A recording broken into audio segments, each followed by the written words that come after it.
സമ്പന്നനാകാനുള്ള 10 വിപരീത ഫോർമുലകൾ. ഞാൻ നിങ്ങളോട് പറയുകയാണ്, ധനികനാകണമെങ്കിൽ ലോകം ചെയ്യാത്ത കാര്യങ്ങൾ ചെയ്യണം എന്ന് നിങ്ങൾ വിശ്വസിക്കുമോ? കാരണം സത്യമതാണ്. പണത്തിന്റെ ലോകം തലകീഴായിട്ടാണ് പ്രവർത്തിക്കുന്നത്. നിങ്ങൾ എത്രത്തോളം ഓടുന്നുവോ അത്രത്തോളം പണം നിങ്ങളിൽ നിന്ന് അകന്നുപോകും. നിങ്ങൾ എത്രത്തോളം സമ്പാദിക്കാൻ ശ്രമിക്കുന്നുവോ അത്രത്തോളം നിങ്ങളുടെ മനസ്സ് ദാരിദ്ര്യമുള്ളതായി മാറും. ഇതുകൊണ്ടാണ് ആയിരക്കണക്കിന് വർഷങ്ങൾക്ക് മുമ്പ് ചാണക്യൻ ഒരു ആഴമേറിയ കാര്യം പറഞ്ഞത്: ആൾക്കൂട്ടത്തിന് പിന്നാലെ പോകുന്നവൻ ജീവിതകാലം മുഴുവൻ പിന്നിൽ തന്നെ ഒതുങ്ങിപ്പോകും. ഇപ്പോൾ ആലോചിച്ചു നോക്കൂ, ഈ ആൾക്കൂട്ടത്തിൽ ആരൊക്കെയാണുള്ളത്? 9 മുതൽ 5 വരെ ജോലി ചെയ്യുന്നവർ, ഓരോ മാസത്തെയും ശമ്പളത്തിനായി കാത്തിരിക്കുന്നവർ, ചെറിയ തുകകൾ കൂട്ടിവെച്ച് ധനികനാകാൻ സ്വപ്നം കാണുന്നവർ. പക്ഷേ ആരാണ് യഥാർത്ഥ ധനികൻ? ചിന്തകളെ തലകീഴായി മാറ്റിയവൻ, ഭയത്തെ പിന്നിൽ ഉപേക്ഷിച്ചവൻ, സാധാരണ ചിന്താഗതിയെ ചവിട്ടിക്കളഞ്ഞ് സ്വന്തം നീക്കങ്ങൾ സ്വയമുണ്ടാക്കിയവൻ. നിങ്ങളോട് പറയപ്പെട്ടിട്ടുണ്ട്, സത്യസന്ധമായി ജോലി ചെയ്യുക, പണം തനിയെ വരും. പക്ഷേ ഇത് കഥാപുസ്തകങ്ങളിൽ എഴുതിയ കാര്യമാണ്. യഥാർത്ഥ ലോകത്ത് പണം വരുന്നത് കഠിനാധ്വാനം കൊണ്ടല്ല, ബുദ്ധികൊണ്ടാണ്. ഇതാണ് ചാണക്യന്റെ യഥാർത്ഥ നീതി. നീതി എന്നത് എല്ലാവർക്കും കാണാൻ കഴിയുന്ന ഒന്നല്ല, അത് വിജയിക്കു മാത്രം മനസ്സിലാകുന്ന ഒന്നാണ്. ഈ വീഡിയോയിൽ പണം സമ്പാദിക്കാനുള്ള 10 വിപരീത ഫോർമുലകൾ ഞാൻ നിങ്ങൾക്ക് പറഞ്ഞുതരാൻ പോവുകയാണ്. ആദ്യം ഇത് നിങ്ങൾക്ക് വിചിത്രമായി തോന്നാം, പക്ഷേ ഈ ഫോർമുലകളാണ് ലോകത്തിലെ ഏറ്റവും ധനികരായവരുടെ ജീവിതത്തിന്റെ ഭാഗം. ഈ ഫോർമുലകൾ ഉപയോഗിച്ചാണ് ചാണക്യൻ നന്ദവംശത്തെ ഇല്ലാതാക്കിയത്, ഒരു സാധാരണ ബാലനെ ചക്രവർത്തിയായ ചന്ദ്രഗുപ്തനാക്കി മാറ്റിയത്, ചരിത്രത്തെ മാറ്റിമറിച്ചത്. അതുകൊണ്ട് നിങ്ങളുടെ ബാങ്ക് ബാലൻസ് സംസാരിക്കണമെന്ന് നിങ്ങൾ ആഗ്രഹിക്കുന്നുണ്ടെങ്കിൽ, ഈ ലോകത്തിൽ നിശബ്ദമായി കളിച്ചുകൊണ്ട് വലിയൊരു പേരുണ്ടാക്കാൻ നിങ്ങൾ ആഗ്രഹിക്കുന്നുണ്ടെങ്കിൽ, ഈ വീഡിയോ നിങ്ങൾക്കുള്ളതാണ്. എന്നാൽ നമുക്ക് തുടങ്ങാം. 1. പണത്തിനു പിന്നാലെ ഓടരുത്. പണം നിങ്ങൾക്ക് പിന്നാലെ വരുന്ന ഒരാളായി മാറുക. പലപ്പോഴും ആളുകൾ ചെയ്യുന്ന തെറ്റിതാണ്. അവർ പണത്തിനു പിന്നാലെ ഓടുന്നു, കീശയിൽ അല്പം കൂടുതൽ കിട്ടാൻ വേണ്ടി രാവും പകലും ഒന്നാക്കി മാറ്റുന്നു.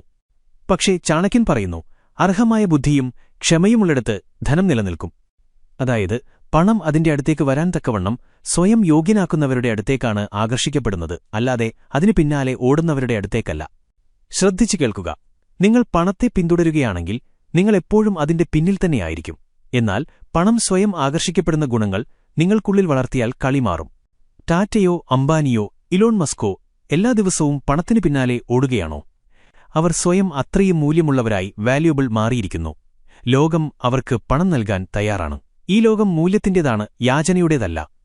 നിങ്ങൾക്ക് ഏതെങ്കിലും കഴിവുണ്ടെങ്കിൽ, ഏതെങ്കിലും ആശയമുണ്ടെങ്കിൽ, അത് ആളുകളുടെ പ്രശ്നങ്ങൾ പരിഹരിക്കാൻ കഴിയുമെങ്കിൽ പണം സ്വയം നിങ്ങളുടെ അടുത്തേക്ക് ഓടിവരും. ഇതാണ് ചാണക്യൻ തന്റെ കാലത്ത് ചന്ദ്രഗുപ്തനെ പഠിപ്പിച്ചത്. അദ്ദേഹം പറഞ്ഞു, രാജാവാകാൻ ആദ്യം നിന്റെ അറിവിനെ രാജാവിന്റേതുപോലെയാക്കൂ, അപ്പോൾ രാജ്യം നിന്റെ കാൽക്കീഴിൽ വരും. അതുകൊണ്ട് സുഹൃത്തേ, പണത്തിനു പിന്നാലെ ഓടുന്നത് നിർത്തുക. കഴിവുകൾ പഠിക്കുക, സമയത്തെ ശരിയായി ഉപയോഗിക്കുക. ഓരോ വ്യക്തിയും നിങ്ങളെ ജോലിക്കെടുക്കാൻ ആഗ്രഹിക്കുന്ന, നിങ്ങളുടെ ഉൽപ്പന്നം വാങ്ങാൻ ആഗ്രഹിക്കുന്ന, നിങ്ങളുടെ വാക്കുകളെ വിശ്വസിക്കാൻ ആഗ്രഹിക്കുന്ന ഒരാളായി സ്വയം മാറുക. കാരണം നിങ്ങൾ ആ തലത്തിലേക്ക് സ്വയം എത്തിക്കുമ്പോൾ പണം നിങ്ങൾക്ക് ഒരു കാന്തം മാഗ്നറ്റ് പോലെ പ്രവർത്തിക്കും. മൂല്യമുണ്ടാക്കുക, പണം സ്വയം ഓടിവരും. ഇതാണ് യഥാർത്ഥ നീതി. 2. നേർവഴിക്ക് നടക്കരുത്. സിസ്റ്റം മനസ്സിലാക്കി എളുപ്പവഴികൾ കണ്ടെത്തുക. ചെറുപ്പം മുതലേ നമ്മെ പഠിപ്പിച്ചു, നേർവഴി സ്വീകരിക്കുക, നിയമങ്ങൾ പാലിക്കുക, കഠിനാധ്വാനം തുടരുക, ഒരു ദിവസം നിങ്ങൾ വിജയിക്കും. പക്ഷേ ഇവിടെ ചാണക്യൻ പറയുന്നു, ലക്ഷ്യത്തിലെത്താൻ ഏറ്റവും വേഗതയേറിയതും സുരക്ഷിതവുമായ മാർഗമേതാണോ അതാണ് ഏറ്റവും മികച്ച നീതി. നേർവഴിയല്ല, ശരിയായ വഴി അത്യാവശ്യമാണ്. വ്യത്യാസം മനസ്സിലാക്കുക. കണ്ണടച്ച സിസ്റ്റത്തിന് പിന്നാലെ പോകുന്നവർ ആൾക്കൂട്ടത്തിൽ ഒതുങ്ങിപ്പോകും. എന്നാൽ സിസ്റ്റത്തെ മനസ്സിലാക്കി അതിന്റെ ബലഹീനതകൾ കണ്ടെത്തുകയും അവിടെ നിന്ന് സ്മാർട്ടായ എളുപ്പവഴികൾ, സ്മാർട്ട് ഷോർട്ട്കട്ട്സ് കണ്ടെത്തുകയും ചെയ്യുന്നവർ രാജാക്കന്മാരായി മാറും. എളുപ്പവഴിയെന്നാൽ തെറ്റായ വഴി സ്വീകരിക്കുക, മോഷ്ടിക്കുക, വഞ്ചിക്കുക എന്നല്ല. പകരം കുറഞ്ഞ സമയത്തിനുള്ളിൽ കൂടുതൽ ഫലം നൽകുന്ന ഒരു വഴി ബുദ്ധിപരമായി കണ്ടെത്തുക എന്നാണർത്ഥം. ചാണക്യൻ തന്നെ ഇതിനൊരു ഉദാഹരണമാണ്. നന്ദവംശത്തെ തോൽപ്പിക്കാൻ അദ്ദേഹം യുദ്ധത്തിനു പോയില്ല. പകരം തന്റെ ശിഷ്യനായ ചന്ദ്രഗുപ്തനെ സജ്ജനാക്കി രാഷ്ട്രീയ തന്ത്രങ്ങളിലൂടെയും ബുദ്ധിയിലൂടെയും ഒരു കുറുക്കുവഴി കണ്ടെത്തി അധികാരം പിടിച്ചെടുത്തു. ഇന്നത്തെ കാലത്തും ഇത് ബാധകമാണ്. ലക്ഷക്കണക്കിന് ആളുകൾ ജോലിക്കായി വരി നിൽക്കുന്നു, ഡിഗ്രികൾക്ക് പിന്നാലെ, കോച്ചിങ്ങിന് പിന്നാലെ, പരീക്ഷകൾക്ക് പിന്നാലെ. എന്നാൽ ചില ആളുകൾ അതേ സിസ്റ്റം മനസ്സിലാക്കി ഒരു പുതിയ വഴിയുണ്ടാക്കുന്നു. ഉദാഹരണത്തിന് സ്റ്റാർട്ടപ്പുകൾ, ഡിജിറ്റൽ കഴിവുകൾ, നിക്ഷേപം, ഓട്ടോമേഷൻ അല്ലെങ്കിൽ ഫ്രീലാൻസിംഗ്. തീരുമാനം നിങ്ങളുടേതാണ്. ആൾക്കൂട്ടവും മത്സരവും പോരാട്ടവുമുള്ള നേർവഴിയിൽ നിങ്ങൾ നിൽക്കാനാണോ ആഗ്രഹിക്കുന്നത്, അതോ ബുദ്ധിയും ചാണക്യനീതിയും യഥാർത്ഥ സമ്പന്നതയുമുള്ള വളഞ്ഞ വഴി സ്വീകരിക്കാനാണോ? ലോകം നേർവഴിക്ക് നടക്കുന്നു. ബുദ്ധിമാന്മാർ സിസ്റ്റത്തിന്റെ തലച്ചോറിൽ കടന്ന് കളിമാറ്റുന്നു. ഇതാണ് യഥാർത്ഥ ചാണക്യനീതി. 3. കൂടുതൽ കഠിനാധ്വാനമല്ല, കൂടുതൽ ബുദ്ധി ഉപയോഗിക്കുക. ചെറുപ്പം മുതലേ നമ്മെ പഠിപ്പിച്ച ഒരു കാര്യമുണ്ട്: കഠിനാധ്വാനം വിജയത്തിന്റെ താക്കോലാണ്. പക്ഷേ ചാണക്യൻ ഇതിനെ പൂർണ്ണമായി അംഗീകരിക്കുന്നില്ല. അദ്ദേഹം വ്യക്തമായി പറഞ്ഞു, വെറും കഠിനാധ്വാനം ചെയ്യുന്ന വ്യക്തി മറ്റുള്ളവരുടെ അടിമയാകും, ബുദ്ധി ഉപയോഗിച്ച് പ്രവർത്തിക്കുന്നവൻ രാജാവാകും. ആലോചിച്ചു നോക്കൂ, വെറും കഠിനാധ്വാനം കൊണ്ട് മാത്രമാണ് സമ്പന്നത ലഭിക്കുന്നതെങ്കിൽ തൊഴിലാളികൾ, റിക്ഷാ വലിക്കുന്നവർ, വയലിൽ രാവും പകലും വിയർപ്പൊഴുക്കുന്നവർ ഇന്ന് കോടീശ്വരന്മാരായിരിക്കണം. പക്ഷേ അങ്ങനെ സംഭവിക്കുന്നില്ല. യഥാർത്ഥത്തിൽ കളി കഠിനാധ്വാനത്തിന്റേതല്ല, ബുദ്ധിയുടെയും ദിശയുടെയുമാണ്. ഒരു വ്യക്തി 10 മണിക്കൂർ ഇഷ്ടിക ചുമന്ന് കഠിനാധ്വാനം ചെയ്യുന്നു. മറ്റൊരാൾ 2 മണിക്കൂർ മാത്രം ബുദ്ധി ഉപയോഗിച്ച് ഓൺലൈൻ കഴിവുകൾ വിറ്റ് ലക്ഷങ്ങൾ സമ്പാദിക്കുന്നു. വ്യത്യാസം കഠിനാധ്വാനത്തിലല്ല, ചിന്തയിലാണ്. ചാണക്യനീതി നമ്മെ പഠിപ്പിക്കുന്നു: ഏറ്റവും കൂടുതൽ ഓടുന്നവനല്ല ബുദ്ധിമാൻ, ശരിയായ സമയത്ത് ശരിയായ നീക്കം നടത്തുന്നവനാണ് ബുദ്ധിമാൻ. ഇന്നത്തെ കാലത്ത് സിസ്റ്റം മനസ്സിലാക്കുകയും വിപണിയുടെ ആവശ്യകതകൾ തിരിച്ചറിയുകയും അതിനനുസരിച്ച് കഴിവുകളോ പരിഹാരങ്ങളോ നൽകുകയും ചെയ്യുന്നവരുടെ അടുത്തേക്കാണ് പണം പോകുന്നത്. ലോകത്തിനിപ്പോൾ കഠിനാധ്വാനികളെ മാത്രമല്ല, സ്മാർട്ട് ചിന്തകരെയും ക്രിയേറ്റീവായവരെയുമാണ് ആവശ്യമുള്ളത്. അതുകൊണ്ട് നിങ്ങളിപ്പോഴും രാവും പകലും വിയർപ്പൊഴുക്കിയാൽ എന്തെങ്കിലും ഉണ്ടാകുമെന്ന് കരുതുന്നുണ്ടെങ്കിൽ നിൽക്കുക, ചിന്തിക്കുക, സ്വയം ചോദിക്കുക: ഞാൻ കഠിനാധ്വാനത്തോടൊപ്പം ബുദ്ധിയും ഉപയോഗിക്കുന്നുണ്ടോ? ഇല്ലെങ്കിൽ ഇന്നുമുതൽ നിങ്ങളുടെ ചിന്തയെ ചാണക്യനെപ്പോലെ മൂർച്ചയുള്ളതാക്കുക. ഓരോ ജോലിക്കു മുമ്പുള്ള ആസൂത്രണം, ഓരോ കഠിനാധ്വാനത്തിനു മുമ്പുള്ള തന്ത്രം, ഓരോ തീരുമാനത്തിനും മുമ്പുള്ള ബുദ്ധി. കാരണം ഇന്നത്തെ ലോകത്ത് തലച്ചോർ ഉപയോഗിക്കുന്നവനാണ് ബോസാകുന്നത്. മറ്റുള്ളവർ വെറുതെ ജോലി ചെയ്തുകൊണ്ടേയിരിക്കും. ബുദ്ധി തന്നെയാണ് യഥാർത്ഥ ശക്തി. ചാണക്യന്റെ ഏറ്റവും വലിയ നീതി ഇതാണ്. 4. കുറച്ചു മാത്രം കാണിക്കുക, കൂടുതൽ സമ്പാദിക്കുക. ഇന്നത്തെ ലോകം പ്രകടനത്തിൽ ഭ്രമിച്ചിരിക്കുകയാണ്. ആളുകൾ ഇൻസ്റ്റാഗ്രാമിൽ ജീവിതം കാണിക്കുന്നു, പക്ഷേ യഥാർത്ഥ ജീവിതത്തിൽ കടത്തിന്റെ തവണകൾ അടയ്ക്കുന്നു. വലിയ കാർ, ബ്രാൻഡഡ് വസ്ത്രങ്ങൾ, ഫാൻസി റീലുകൾ, ഉള്ളിലൊഴിഞ്ഞ കീശ. പക്ഷേ ചാണക്യൻ പറയുന്നു, ധനം, ശക്തി, പദ്ധതി ഈ 3ഉം രഹസ്യമായിരിക്കുമ്പോൾ മാത്രമേ ഫലപ്രദമാകൂ. അതായത് യഥാർത്ഥ സമ്പന്നത എന്നത് കാണുന്നതല്ല, അത് ഫലമുണ്ടാക്കുന്നതാണ്. സ്വയം ആലോചിച്ചു നോക്കൂ, ഫലം നൽകുന്ന ഒരു മരം കുനിഞ്ഞു നിൽക്കുകയാണോ അതോ അഹങ്കാരത്തോടെ നിവർന്നു നിൽക്കുകയാണോ? ഉത്തരം വ്യക്തമാണ്: യഥാർത്ഥ ശക്തി എപ്പോഴും ശാന്തമായിരിക്കും. ഇന്ന് ഏറ്റവും കൂടുതൽ പണം സമ്പാദിക്കുന്നവരെ നിങ്ങൾ കാണുന്നില്ല. അവർ തിളങ്ങുന്നില്ല, ബഹളമുണ്ടാക്കുന്നില്ല, പ്രകടിപ്പിക്കുന്നില്ല. അവർ നിശബ്ദമായി സമ്പാദിക്കുന്നു, ബുദ്ധിപരമായി നിക്ഷേപിക്കുന്നു, നിശബ്ദമായി വിജയത്തെ ആസ്വദിക്കുന്നു. മറ്റൊരു വശത്ത് എല്ലാം കാണിക്കുന്ന ആളുകൾ, പുതിയ ബൈക്ക്, പുതിയ ഫോൺ, പുതിയ വസ്ത്രങ്ങൾ. അവർ പലപ്പോഴും അകത്ത് ശൂന്യരായിരിക്കും, വെറും ബാഹ്യപ്രകടനത്തിൽ മുഴുകിയിരിക്കും. ചാണക്യൻ പറയുന്നു, ധനം പ്രദർശിപ്പിക്കുന്നത് മണ്ടത്തരമാണ്, ധനികനാകാനുള്ള വഴിയിലെ ഏറ്റവും വലിയ തടസ്സവുമാണ്. നിങ്ങൾ നിങ്ങളുടെ പണത്തെയും നീക്കങ്ങളെയും പുരോഗതിയെയും കുറിച്ച് നിശബ്ദത പാലിക്കുമ്പോൾ നിങ്ങൾ ദൃഷ്ടിയിൽ നിന്നും അസൂയയിൽ നിന്നും രക്ഷപ്പെടുന്നു, ഒപ്പം യഥാർത്ഥ കളി നിയന്ത്രിക്കുകയും ചെയ്യുന്നു. ഒരു യഥാർത്ഥ ധനികൻ അവൻ ആഗ്രഹിക്കുന്നതുവരെ പുറത്തുവരില്ല. അവൻ വരുമ്പോൾ ലോകം അവനെ സല്യൂട്ട് ചെയ്യും. അതുകൊണ്ട് ഓർക്കുക സുഹൃത്തെ, കുറച്ച് കാണിക്കുക, കൂടുതൽ സമ്പാദിക്കുക. ഇതാണ് ചാണക്യന്റെ യഥാർത്ഥ നീക്കം. 5. കൂടുതൽ സൗഹൃദമല്ല, കൂടുതൽ ലാഭത്തെക്കുറിച്ച് ചിന്തിക്കുക. കേൾക്കാൻ ഈ കാര്യം അല്പം കൈപ്പേറിയതായി തോന്നാം, പക്ഷെ ചാണക്യൻ പണ്ടേ മനസ്സിലാക്കിയ ഒരു കൈപ്പുള്ള സത്യമാണിത്. അദ്ദേഹം പറഞ്ഞു, സങ്കടത്തിൽ കൂടെ നിൽക്കുന്നവനാണ് സുഹൃത്ത്, മറ്റുള്ളവരെല്ലാം സ്വാർത്ഥരാണ്. ഇപ്പോൾ ആലോചിച്ചു നോക്കൂ, നിങ്ങളുടെ ചുറ്റുമുള്ള എല്ലാ സുഹൃത്തുക്കളും ശരിക്കും നിങ്ങളുടെ നന്മയെക്കുറിച്ച് ചിന്തിക്കുന്നുണ്ടോ? നിങ്ങളുടെ വളർച്ചയിൽ, നിങ്ങളുടെ വരുമാനത്തിൽ, നിങ്ങളുടെ ലക്ഷ്യങ്ങളിൽ അവർ കൂടെ നിൽക്കുന്നുണ്ടോ? സത്യം പറഞ്ഞാൽ ഭൂരിഭാഗം ആളുകളും നിങ്ങളുടെ കൂടെയുണ്ടാകും. നിങ്ങൾ വിലകുറഞ്ഞ ചായ കുടിക്കുമ്പോഴും, മണ്ടത്തരം പറയുമ്പോഴും, വെറുതെ സമയം കളയുമ്പോഴും. എന്നാൽ നിങ്ങൾ ഗൗരവമായ വളർച്ചയെക്കുറിച്ച് സംസാരിക്കാൻ തുടങ്ങുമ്പോൾ, പണം സമ്പാദിക്കുന്നതിനെക്കുറിച്ച്, സ്വയം മെച്ചപ്പെടുത്തുന്നതിനെക്കുറിച്ച്, ഉയരങ്ങളിലെത്താൻ ശ്രമിക്കുന്നതിനെക്കുറിച്ച് സംസാരിക്കുമ്പോൾ ഈ ആളുകൾ ഒന്നുകിൽ അകന്നുപോകും, അല്ലെങ്കിൽ പരിഹസിക്കാൻ തുടങ്ങും. ഇവിടെയാണ് ചാണക്യന്റെ ഈ നീതി പ്രയോഗിക്കേണ്ടത്. എല്ലാവരുമായി സൗഹൃദം സ്ഥാപിക്കരുത്. എല്ലാവരിൽ നിന്നും പ്രയോജനം നേടാനുള്ള കല പഠിക്കുക. ഇതിനർത്ഥം നിങ്ങൾ സ്വാർത്ഥനാകണം എന്നല്ല, നിങ്ങൾ ഒരു മണ്ടനാകരുത് എന്നാണർത്ഥം. നിങ്ങളുടെ സമയം, നിങ്ങളുടെ ഊർജ്ജം, നിങ്ങളുടെ ചിന്താഗതി ഇവയെല്ലാം വളരെ വിലപ്പെട്ടതാണ്. നിങ്ങളെ മുകളിലേക്ക് വലിക്കുന്നവരുടെ മേൽ മാത്രം ഇത് ചെലവഴിക്കുക, താഴേക്ക് വലിക്കുന്നവരുടെ മേലല്ല. ഓർക്കുക, വിജയിച്ച ആളുകൾ സുഹൃത്തുക്കളെ തെരഞ്ഞെടുക്കുകയല്ല, അവർ കൂടെയുള്ളവരെ തെരഞ്ഞെടുക്കുകയാണ് ചെയ്യുന്നത്. ലക്ഷ്യത്തിലേക്ക് നയിക്കുന്ന ഒരു കൂട്ട്. നിങ്ങൾ ധനികനാകണമെങ്കിൽ നിങ്ങളുടെ ചുറ്റുപാടുള്ള അന്തരീക്ഷത്തെ സമ്പന്നമാക്കണം. അത് സുഹൃത്തുക്കളായാലും ശീലങ്ങളായാലും ചിന്തകളായാലും. അതുകൊണ്ട് അടുത്ത തവണ ആരെങ്കിലും നിങ്ങളോട് നീ മാറിപ്പോയി എന്നു പറഞ്ഞാൽ പുഞ്ചിരിച്ചുകൊണ്ട് പറയുക, അതെ, കാരണം ഞാനിപ്പോൾ ചാണക്യനീതിയിലാണ് നടക്കുന്നത്. 6. പണം സമ്പാദിക്കുന്നതുകൊണ്ടല്ല സമ്പന്നത വരുന്നത്, അതിനെ ചലിപ്പിച്ച് വലുതാക്കുക. ചെറുപ്പം മുതലേ ഒരു കാര്യം നമ്മുടെ തലയിൽ കുത്തിവെക്കപ്പെടുന്നു: പണം സമ്പാദിക്കുക, അതാണ് സമ്പന്നത. പക്ഷേ സത്യമിതാണ്, സമ്പാദിച്ചുവെച്ച പണം കെട്ടിക്കിടക്കുന്നു. കെട്ടിക്കിടക്കുന്ന പണം ചീഞ്ഞളിയുന്നു. ഇതൊരു വെള്ളമല്ല, ടാങ്കിൽ സൂക്ഷിച്ചുവെക്കാൻ. ഇതൊരു തീയാണ്, എത്ര കറങ്ങുന്നുവോ അത്രയും വേഗത്തിൽ അത് പടരും. ചാണക്യൻ ഇതിനെക്കുറിച്ച് പണ്ടേ പറഞ്ഞിരുന്നു: ധനം ഉപയോഗത്തിലായിരിക്കണം, അപ്പോൾ മാത്രമേ അത് വളരുകയുള്ളൂ. അല്ലാത്തപക്ഷം അത് നശിച്ചുപോകും. ഇന്നത്തെ കാലത്ത് ഈ കാര്യം മനസ്സിലാക്കുക. ആളുകൾ പണം സമ്പാദിക്കുന്നു, ബാങ്കിലെ FDയിലിടുന്നു, അല്ലെങ്കിൽ അക്കൗണ്ടിൽ വെറുതെ കിടക്കുന്നു. അതിനിടയിൽ പണപ്പെരുപ്പം, ഇൻഫ്ലേഷൻ ആ പണത്തിന്റെ മൂല്യം ഓരോ വർഷവും വലിച്ചെടുക്കുന്നു. ഇന്ന് 100 രൂപയുടെ വിലയുള്ളത് 5 വർഷം കഴിഞ്ഞ് 70 രൂപയായി മാറും. എന്നാൽ ധനികർ എന്തു ചെയ്യുന്നു? അവർ പണം സമ്പാദിക്കുകയല്ല, നിക്ഷേപിക്കുകയാണ് ചെയ്യുന്നത്. ബിസിനസ്സിൽ, പുതിയ ആശയങ്ങളിൽ, കഴിവുകളിൽ, ഷെയർ മാർക്കറ്റിൽ, വസ്തുവകകളിൽ. അതായത് നിങ്ങൾ പണത്തെ ചലിപ്പിക്കുമ്പോൾ അത് പ്രവർത്തിക്കുന്നു. പണം ചലിപ്പിക്കാൻ പഠിക്കുന്ന വ്യക്തി കൂട്ടിച്ചേർക്കപ്പെട്ട ഫലത്തിന്റെ കമ്പൗണ്ട് എഫക്റ്റ് ഉടമയായി മാറുന്നു. ഓർക്കുക, അക്കൗണ്ടിൽ വെറുതെ കിടക്കുമ്പോൾ പണം ദരിദ്രനായിരിക്കും. അത് ചലിക്കാൻ തുടങ്ങുമ്പോൾ അത് പുതിയ പണത്തിന് ജന്മം നൽകുന്നു. ഒരു പാവപ്പെട്ടവനും ഒരു ധനികനും തമ്മിലുള്ള വ്യത്യാസം കാണുക. പാവപ്പെട്ടവൻ പണത്തെ സൂക്ഷിക്കുന്നു, ധനികൻ പണത്തെ ചലിപ്പിക്കുന്നു. നിങ്ങൾ തീരുമാനിക്കുക, നിങ്ങൾ അതിനെ പേടിച്ച് ഒളിപ്പിച്ചു വെക്കുമോ, അതോ ബുദ്ധി ഉപയോഗിച്ച് അതിനെ വർദ്ധിപ്പിക്കുമോ? ചാണക്യൻ പറയുന്നു, കൂടുതൽ ധനം കൊണ്ടുവരുന്നതാണ് ധനം, മറ്റെല്ലാം ഒരു തോന്നൽ മാത്രമാണ്. അതുകൊണ്ട് സുഹൃത്തെ, പണം സമ്പാദിക്കുന്ന ശീലമുപേക്ഷിച്ച് അതിനെ ഓടിക്കാൻ പഠിക്കുക. രാജാവ് സൈന്യത്തെ നയിക്കുന്നതുപോലെ. അപ്പോൾ മാത്രമേ യഥാർത്ഥ സമ്പന്നത വരൂ.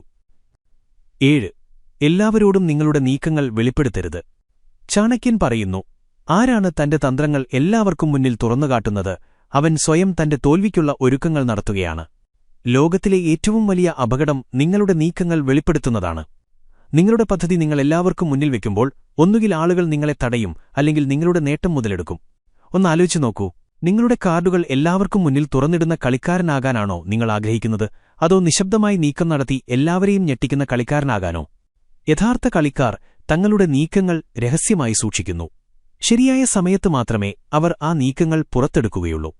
ചാണക്യന്റെ രാഷ്ട്രീയത്തിലെ ഏറ്റവും വലിയ ശക്തി ഇതായിരുന്നു. അദ്ദേഹം തന്റെ പദ്ധതി ഒരിക്കലും മറ്റുള്ളവരോട് പൂർണ്ണമായി പറഞ്ഞിരുന്നില്ല. അദ്ദേഹത്തിന്റെ തന്ത്രം വളരെ രഹസ്യമായിരുന്നു. ചന്ദ്രഗുപ്തൻ എങ്ങനെയാണ് തങ്ങളുടെ അധികാരം പിടിച്ചെടുക്കുന്നതെന്ന് എതിരാളികൾക്കൊരിക്കലും മനസ്സിലാക്കാൻ കഴിഞ്ഞില്ല. ഇന്നത്തെ ജീവിതത്തിലും ഈ സത്യം ബാധകമാണ്. നിങ്ങളുടെ ബിസിനസ് പ്ലാനുകൾ, നിക്ഷേപതന്ത്രങ്ങൾ, അടുത്ത നീക്കം എന്നിവ എല്ലാവരോടും പറഞ്ഞാൽ ആരെങ്കിലും ആ വിവരങ്ങൾ മുതലെടുക്കുകയോ നിങ്ങളെ തടയാൻ ശ്രമിക്കുകയോ ചെയ്യും. അതുകൊണ്ട് നിങ്ങളുടെ വിജയഗാഥ സ്വയം ഉണ്ടാക്കുക. പക്ഷേ അതിനെ ലോകത്തിൽ നിന്ന് മറച്ചുവെക്കുക. അല്പം നിഗൂഢമായിരിക്കുക, അല്പം മൗനം പാലിക്കുക. നിങ്ങളുടെ പ്രവൃത്തികൾ കൊണ്ട് എല്ലാവരെയും ഞെട്ടിക്കുക. ഓർക്കുക, മൗനത്തിൽ പാകപ്പെടുന്ന കാര്യങ്ങളാണ് വിഭവങ്ങളായി മാറുന്നത്. അതുകൊണ്ട് സുഹൃത്തേ, നിങ്ങളുടെ മുഴുവൻ കഥയും എല്ലാവരോടും പറയരുത്. കാരണം ആരാണോ തന്റെ രഹസ്യങ്ങൾ സൂക്ഷിക്കുന്നത് അവനാണ് യഥാർത്ഥ വിജയി. 8. എല്ലാവരെയും സന്തോഷിപ്പിക്കുന്നവൻ സ്വയം എപ്പോഴും ദുഃഖിതനായിരിക്കും. നിങ്ങൾക്കെന്തു തോന്നുന്നു? നിങ്ങൾ എല്ലാവരുടെയും വാക്കുകൾ കേട്ടാൽ, എല്ലാവരെയും സന്തോഷിപ്പിച്ചാൽ, എല്ലാവരോടും അതെ എന്ന് പറഞ്ഞാൽ എല്ലാവരും നിങ്ങളെ സ്നേഹിക്കുമോ? സത്യം പറഞ്ഞാൽ അപ്പോഴുമില്ല.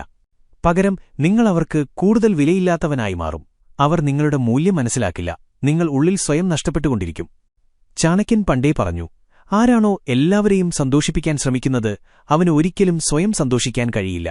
അർത്ഥം ലളിതമാണ്. എല്ലാവരെയും സന്തോഷിപ്പിക്കാൻ ശ്രമിക്കുന്നത് ഏറ്റവും മണ്ടത്തരമായ കാര്യമാണ്. നോക്കൂ, നിങ്ങൾക്ക് 24 മണിക്കൂർ മാത്രമേയുള്ളൂ. പരിമിതമായ ഊർജ്ജമുണ്ട്, ഒരു മനസ്സുണ്ട്. നിങ്ങൾ എല്ലാവരുടെയും പ്രതീക്ഷകൾക്കൊത്ത് ഉയരാൻ ശ്രമിച്ചാൽ നിങ്ങളുടെ യഥാർത്ഥ ലക്ഷ്യം നിങ്ങൾ മറന്നുപോകും. ഇതാണ് സാധാരണക്കാർ ചെയ്യുന്ന തെറ്റ്. മാതാപിതാക്കളെ സന്തോഷിപ്പിക്കുക, സുഹൃത്തുക്കളെ സന്തോഷിപ്പിക്കുക, ബന്ധുക്കളെ, ബോസിനെ, അയൽക്കാരെ, എല്ലാവരെയും സന്തോഷിപ്പിക്കുക. ഒടുവിൽ സ്വയം ക്ഷീണിതനായി തകർന്ന് നിരാശയിൽ ജീവിക്കുന്നു. പക്ഷേ ധനികരും വിജയിച്ചവരും ബുദ്ധിമാന്മാരുമായ ആളുകൾ എന്തു ചെയ്യുന്നു? അവർക്കറിയാം, വേണ്ട എന്നു പറയുന്നതും ഒരു കലയാണെന്ന്. അവർക്ക് അവരുടെ വളർച്ചയുടെ വഴിയിൽ മതിലുണ്ടാക്കുന്ന കാര്യങ്ങളോട് ഭയമില്ലാതെ വേണ്ട എന്ന് പറയാനറിയാം. ചാണക്യൻ വിശദീകരിച്ചു, നിങ്ങളുടെ മുൻഗണനകൾ മനസ്സിലാക്കുക. കാരണം എല്ലാവരും നിങ്ങളുടെ നന്മ ആഗ്രഹിക്കുന്നില്ല. ചിലർ അവരുടെ സ്വന്തം നേട്ടം മാത്രമാണ് കാണുന്നത്. അതുകൊണ്ട് നിങ്ങൾ ശരിക്കും മുന്നോട്ടു പോകാൻ ആഗ്രഹിക്കുന്നുവെങ്കിൽ മറ്റുള്ളവരെ സന്തോഷിപ്പിക്കാനുള്ള രോഗത്തിൽ നിന്ന് പുറത്തുവരിക. നിങ്ങളുടെ ലക്ഷ്യം എല്ലാവരെയും സന്തോഷിപ്പിക്കുക എന്നതല്ല, നിങ്ങൾ സ്വയം അത്രത്തോളം വിജയിക്കുക എന്നതാണ്. ഒരു ദിവസം അതേ ആളുകൾ നിങ്ങളുടെ പിന്നിൽ നിൽക്കണം. ആരാണോ തന്നോട് സത്യസന്ധനായിരിക്കുന്നത് അവനാണ് ഏറ്റവും വലിയ വിജയി. ഇതാണ് ചാണക്യന്റെ യഥാർത്ഥ നീതി. 9. തെറ്റുകളിൽ നിന്ന് ഒളിച്ചോടരുത്. പഠിക്കുക, എന്നിട്ട് ആവർത്തിക്കാതിരിക്കുക. തെറ്റ് ചെയ്യുന്നത് ഒരു കുറ്റമല്ല. എന്നാൽ ഒരേ തെറ്റ് വീണ്ടും വീണ്ടും ചെയ്യുന്നത് മണ്ടത്തരമാണ്. ചാണക്യൻ ഈ കാര്യം വളരെ മുമ്പുതന്നെ മനസ്സിലാക്കുകയും ലോകത്തിന് മനസ്സിലാക്കിക്കൊടുക്കുകയും ചെയ്തു. അദ്ദേഹം പറഞ്ഞു, ഒരേ തെറ്റ് ആവർത്തിക്കുകയും അതിൽ നിന്ന് പഠിക്കാതെ ഒളിച്ചോടുകയും ചെയ്യുന്നവനാണ് മണ്ടൻ. നോക്കൂ, ജീവിതം ഒരു പുസ്തകമല്ല, എല്ലാം മുൻകൂട്ടി എഴുതിയ ഒരു പുസ്തകം. ഇത് ഒരു തത്സമയ കളിയാണ്. ഇവിടെ നിങ്ങൾ തീരുമാനങ്ങൾ എടുക്കണം. ആ തീരുമാനങ്ങൾ തെറ്റായി എന്നും വരാം. പക്ഷെ ഇവിടെ രണ്ടു തരം ആളുകളുണ്ട്. ഒന്നാമത്തെ തരം ആളുകൾ തെറ്റ് സംഭവിക്കുമ്പോൾ ഭയപ്പെടുന്നു, കുറ്റബോധത്തിൽ ജീവിക്കുന്നു, സ്വയം കുറ്റപ്പെടുത്തുന്നു, എന്നിട്ട് നിർത്തുന്നു. രണ്ടാമത്തെ തരം ആളുകൾ തെറ്റിനെ ഛേദിക്കുന്നു, ഡൈസെക്ട്, മനസ്സിലാക്കുന്നു, അടുത്ത തവണ അതേ തെറ്റ് ആവർത്തിക്കുന്നില്ല. നിങ്ങൾ തന്നെ ആലോചിച്ചു നോക്കൂ, വിജയിച്ച ആളുകൾ ഏത് വിഭാഗത്തിലാണ് വരുന്നത്? ചാണക്യന്റെ കാലത്തും ചന്ദ്രഗുപ്തൻ പലതവണ തെറ്റായ തീരുമാനങ്ങൾ എടുത്തിട്ടുണ്ട്. പക്ഷേ ചാണക്യൻ അവനെ തടഞ്ഞുകൊണ്ട് ഇനി ചെയ്യരുത് എന്നു പറഞ്ഞില്ല. പകരം ഓരോ തെറ്റും അവനെ അടുത്ത നീക്കത്തിനായി സജ്ജമാക്കി. ഇതാണ് വിപരീത ഫോർമുല. സാധാരണ ആളുകൾ തെറ്റുകളെ ഭയപ്പെടുന്നു. ബുദ്ധിമാന്മാരായ ആളുകൾ തെറ്റുകളെ തങ്ങളുടെ പരിശീലകരായി കണക്കാക്കുന്നു. നിങ്ങൾ എന്തെങ്കിലും വലിയ കാര്യം ചെയ്യുമ്പോൾ തെറ്റുകൾ സംഭവിക്കുമ്പോൾ നിർത്തരുത്. നിങ്ങൾ എവിടെയാണ് തെറ്റിയത് എന്ന് കണ്ടെത്തുക. ആ പാഠം മനസ്സിൽ ഉറപ്പിക്കുക. എന്നിട്ട് മുൻപോട്ടുള്ള വേഗത കൂട്ടുക. തോൽവി എന്നൊരു വാക്കില്ല.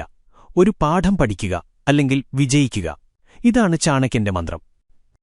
10. റിസ്ക് എടുക്കാൻ ഭയപ്പെടരുത്. യഥാർത്ഥ പണം അവിടെയാണ്. എല്ലാം സുരക്ഷിതമാകുന്നതുവരെ കാത്തിരിക്കുകയാണെങ്കിൽ നിങ്ങൾക്കൊരിക്കലും വലിയൊരു കാര്യം ചെയ്യാൻ കഴിയില്ല. കാരണം റിസ്ക്കും പ്രതിഫലവും, റിസ്ക് ആൻഡ് റിവാർഡ് ഒരേ നാണയത്തിന്റെ രണ്ടു വശങ്ങളാണ്. ചാണക്യൻ പറഞ്ഞു, ആരാണ് അപകടങ്ങളെ ഭയപ്പെടുന്നത് അവനൊരിക്കലും മഹാനായിത്തീരാൻ കഴിയില്ല. ഈ കാര്യം ശ്രദ്ധയോടെ മനസ്സിലാക്കുക. സമ്പന്നതയുടെ മുഴുവൻ കളിയും, എല്ലാ വലിയ ബിസിനസ്സുകളും, എല്ലാ ചരിത്രവും റിസ്ക് കൊണ്ട് നിറഞ്ഞതാണ്. ചന്ദ്രഗുപ്തനെ രാജാവാക്കുക എന്നത് ചെറിയ റിസ്ക് ആയിരുന്നില്ല. നന്ദവംശവുമായി ഏറ്റുമുട്ടുക എന്നാൽ മരണത്തെ ക്ഷണിക്കുക എന്നായിരുന്നു അർത്ഥം. പക്ഷേ ചാണക്യൻ റിസ്ക് എടുത്തു, ആലോചിച്ചുകൊണ്ട്, തന്ത്രത്തോടെ. ഇന്നത്തെ കാലത്തും ഇതുതന്നെയാണ് നടക്കുന്നത്. റിസ്ക് എടുക്കാത്ത ആളുകൾ സുരക്ഷിതമായ ജോലികളിൽ കുടുങ്ങിക്കിടക്കുന്നു. ചെറിയ വരുമാനം നൽകുന്ന നിക്ഷേപങ്ങളിൽ കുടുങ്ങിക്കിടക്കുന്നു. ഓരോ ചുവടിലും ഭയക്കുന്നു. നഷ്ടം വന്നാലോ? ആളുകൾ ചിരിച്ചാലോ? എല്ലാം തകർന്നാലോ? ഈ ഭയത്തിൽ അവരുടെ ഏറ്റവും വിലപ്പെട്ട സമ്പത്ത്, സമയം നഷ്ടപ്പെടുന്നു. മറ്റൊരു വശത്ത് കണക്കുകൂട്ടിയ റിസ്ക് എടുക്കുന്ന ആളുകൾ, അവർ ഒന്നുകിൽ പഠിക്കുന്നു അല്ലെങ്കിൽ വിജയിക്കുന്നു. തോൽവിയെപ്പോലും അവർ മുതലെടുക്കുന്നു. കാരണം അവരുടെ മനസ്സ് അടുത്ത തലത്തിലാണ് ചിന്തിക്കുന്നത്. ഓർക്കുക, റിസ്ക് എടുക്കുക എന്നാൽ ഭ്രാന്തൻ പ്രവൃത്തി എന്നല്ല, മറിച്ച് ബുദ്ധിപരമായി പുതിയ വഴികൾ സ്വീകരിക്കുക എന്നാണ്. നിങ്ങൾ ധനികനാകണമെങ്കിൽ ഒരേയൊരു വഴിയേ ഉള്ളൂ: സുഖസൗകര്യങ്ങളുടെ മേഖലയിൽ നിന്ന് പുറത്തുവരിക. ഏത് വലിയ വ്യക്തിയായാലും, ബിസിനസ്സുകാരൻ, നേതാവ് അല്ലെങ്കിൽ നിക്ഷേപകൻ, എല്ലാവരും ഒരു ഘട്ടത്തിൽ റിസ്ക് എടുത്തിട്ടുണ്ട്.